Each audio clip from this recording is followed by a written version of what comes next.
Ce cours est dédié au Zivug Hagun de Dvorah Bat Esther Bezrat Hashem Bekarov. Chers amis, il y a une question qui m'est souvent posée. Est-ce vrai qu'on n'a pas le droit de dormir à Rosh Hashanah? Est-ce un véritable interdit? Et y a-t-il les autorisations peut-être de dormir, surtout si on est fatigué? On va essayer de répondre Bezrat Hashem très rapidement à la question. On rapporte au nom du Yerushalmi, du Talmud de Jérusalem, que celui qui dort le jour de Rosh Hashanah, son mazal, il dort avec lui. Alors, ça veut dire quoi exactement que son mazal, il dort? Ça veut dire des choses pas très joyeuses.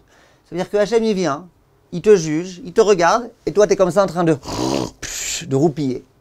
C'est pas très très beau à ce moment-là d'être dans cet état d'esprit-là. Donc quoi? Donc Rachamim, ils disent que au moment du jugement, ça veut dire le matin, il faut être réveillé. Au passage, vous savez qu'à Rosh Hashanah, les non-juifs aussi sont jugés. Et Chazal, ils disent que les non-juifs, ils sont jugés la nuit. Les juifs, le jour. Et pourquoi? Parce que les non-juifs, ils n'accomplissent jamais de mitzvot, ni le jour ni la nuit. Je parle de mitzvot au sens propre du terme. Alors que les juifs, ils accomplissent des mitzvot le matin, le shofar et la tfila. Hachem, il dit, moi, je les juge au moment où ils sont en train d'accomplir des mitzvot. Regardez un petit peu l'amour invraisemblable qu'Hachem a pour nous. En tout état de cause, voilà ce qui est écrit dans le Yerushalmi. Donc, a priori, conclusion, je ne sais pas si c'est interdit ou pas, mais il vaut mieux pas dormir à Rosh Hashanah en journée.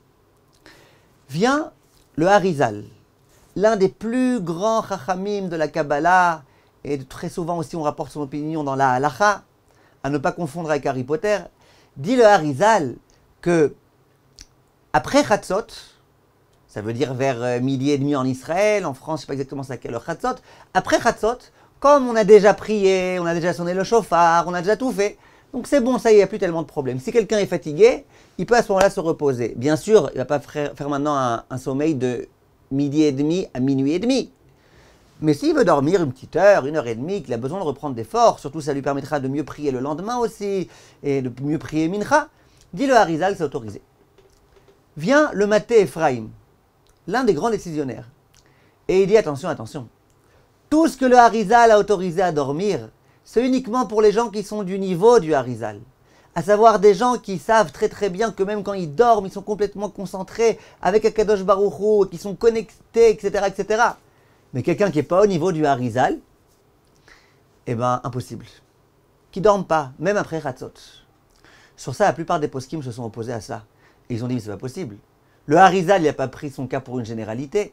Le Harizal, il n'aurait jamais émis une telle opinion s'il pensait que ça ne concernait que lui.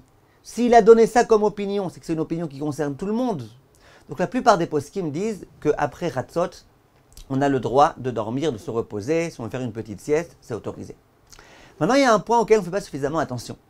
Généralement, quand on rapporte ce Yerushalmi, c'est pour dire principalement, une fois que tu t'es levé, ne fais pas de sieste.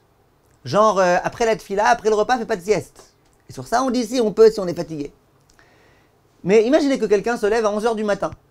Il se lève à 11h du matin, tranquille, il a fait la grasse mat, et il dit c'est bon, après moi je dors plus. Ça y est, j'ai suffisamment dormi, moi je fais pas de sieste. C'est bon, il n'y a pas de problème.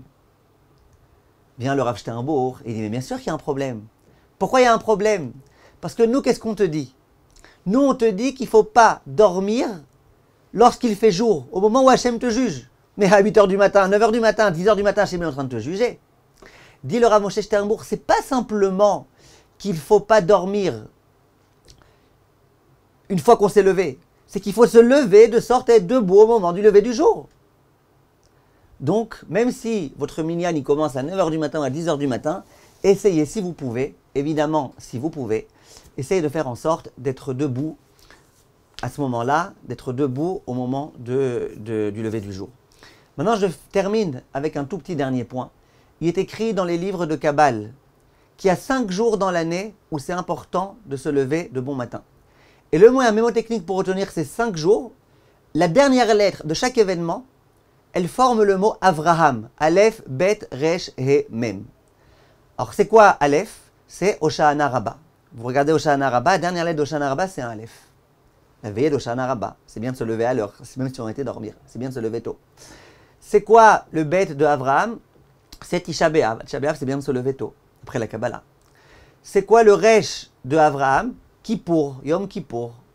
C'est quoi le He de Avraham? Nous y sommes, c'est Rosh Hashanah. Et c'est quoi le Mem de Avraham? C'est Purim. À Purim aussi, c'est bien de se lever tôt. Je donne un dernier renseignement. Chachamim disent que celui qui est éveillé, mais qui perd son temps, c'est comme s'il dormait. C'est pire que s'il dormait. Donc ça ne sert à rien de dire ah, je ne vais pas dormir, mais de passer sa journée à lire le journal. Ce jour, on peut lire les Teilim, on a tellement de belles choses et de grandes choses à faire que c'est vraiment ce qui vaut le coup. Kol tov, mes chers amis, et à bientôt.